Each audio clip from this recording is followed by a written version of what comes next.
Ya, terima kasih masih bersama kami di MNC News Morning. Bisa media sosial tengah diramaikan dengan pembahasan mengenai bahaya minuman manis bagi kesehatan.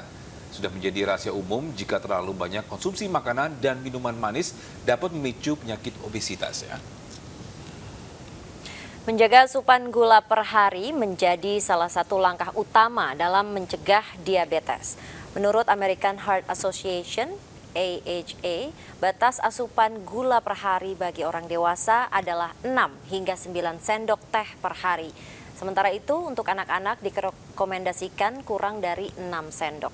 Meski kesulitan, konsumen diminta untuk mencermati kandungan yang ada di dalam makanan dan minuman manis, terutama yang di dalam kemasan. Dan selain itu, label gula tambahan itu harus dipasang produsen sehingga memudahkan konsumen mengecek komposisi gula tambahan yang biasanya memakai nama berbeda. Ya, perlu diperhatikan bahwa asupan gula dalam tubuh tidak hanya datang dari minuman namun juga makanan.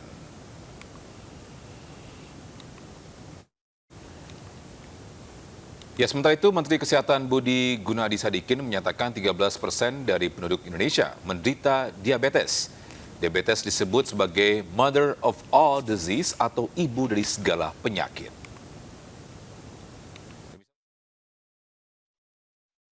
Dalam minuman kemasan, kita sudah terhubung melalui sambungan Zoom dengan Gita Kusnadi, selaku Food Policy Project Lead atau CISD, di sebuah lembaga non-profit yang mendorong penerapan kebijakan kesehatan. Ya, selamat pagi Mbak Gita. Selamat pagi. Selamat pagi Mas Togi dan Mbak Nabila. Ya, Mbak Gita, kita akan menyoroti yang kemarin sempat viral begitu ya, kandungan gula. Nah, memang sebenarnya kandungan rata-rata gula dalam minuman berpemanis dalam kemasan ini berapa, dan adakah kemudian batas-batas yang harus ditentukan begitu? Yes. Memang kemarin ramai banget ya di beberapa media sosial terkait kandungan gula dalam minuman berpemanis, atau biasa kita nyebut minuman bermanis dalam kemasan ya, atau MBDK. Nah, dalam 1,5 terakhir itu memang dari CISDI, kami organisasi non-profit yang fokus ke isu kesehatan, kami sudah melakukan upaya advokasi untuk pertama meningkatkan kewaspadaan masyarakat terkait bahaya dari kandungan gula dalam MBDK ini, dan juga bagaimana cukai itu dapat berperan sebagai instrumen yang kuat dalam pengendalian konsumsi oleh masyarakat. Nah, kalau berdasarkan survei dari pasaran ya yang kami lakukan, itu memang sangat sedikit dari produk-produk minuman, produk-produk MBDK itu yang kandungan gulanya kurang dari 10 gram per kemasannya. Kemudian minuman-minuman yang notabene itu kita kenal sebagai minuman sehat seperti minuman vitamin C, yogurt, itu kandungan gulanya rata-rata 20 gram. Bahkan kami menemukan beberapa produk yang itu kandungan gulanya 40 hingga 60 gram gitu. Sementara kalau kita lihat dari tadi yang disebutkan oleh yang disebutkan sebelumnya itu dari American Heart Association, kalau dari Indonesia, kalau di Indonesia itu berdasarkan Permenkes nomor 30 tahun 2013 itu dianjurkan oleh Kementerian Kesehatan, anjuran untuk konsumsi harian kita per orang per hari itu sekitar 50 gram atau setara dengan 4 sendok makan gitu. Nah, kalau kita bandingkan dengan kandungan gula dari produk-produk yang tadi saya sebutkan, itu sebenarnya mereka sudah memenuhi sebagian besar asupan gula harian ya yang direkomendasikan oleh Kementerian Kesehatan.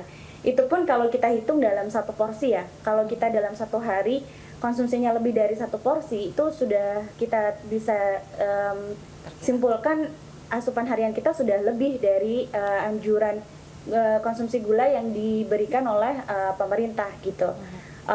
Kalau dari data Diskesda itu memang ditunjukkan kalau dalam sehari masyarakat itu sekitar 6 dari 10 orang Indonesia mereka konsumsi minuman manis tuh lebih dari 1 kali per harinya gitu. Jadi bisa kita simpulkan memang hal ini perlu menjadi satu kekhawatiran bagi kita untuk membatasi asupan gula per hari kita gitu.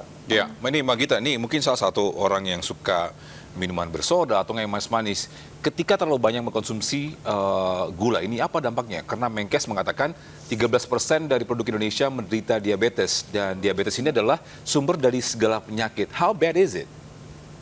Ya, Kalau dari studi yang telah kami lakukan memang banyak sekali studi yang telah menunjukkan asosiasi yang sangat kuat antara antara konsumsi Amerika yang berlebihan dengan peningkatan resiko berat badan lebih dan juga PTM, salah satunya diabetes tadi yang disebutkan oleh Menkes.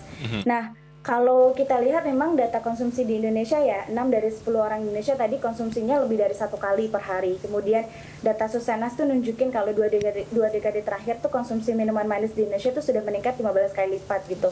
Bahkan ada satu studi yang menunjukkan kalau konsumsi MBDK di Indonesia itu sudah menempati peringkat ketiga se-Asia Tenggara.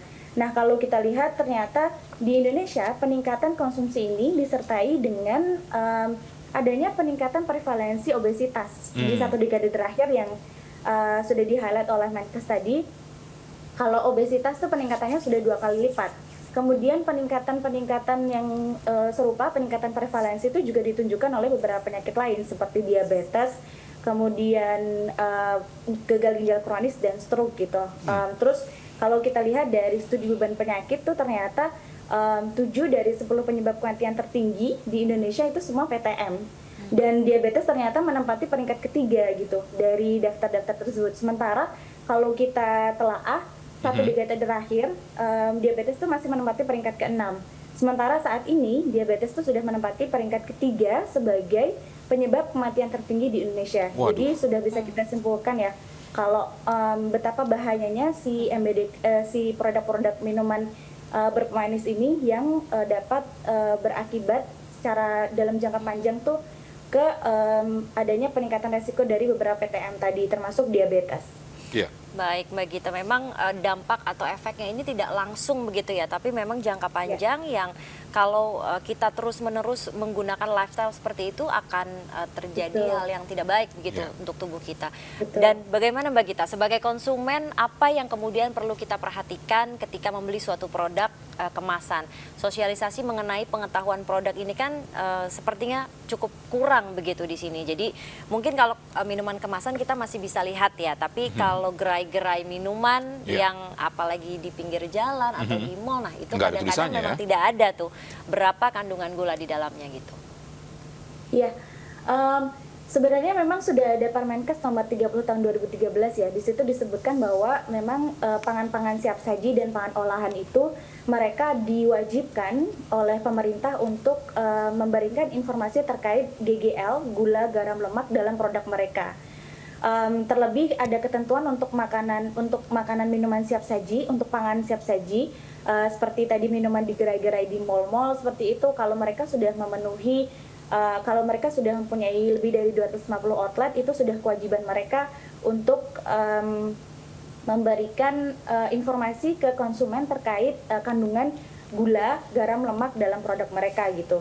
Nah, di dalam Permenkes itu sebenarnya juga sudah diberikan beberapa sanksi ya ketika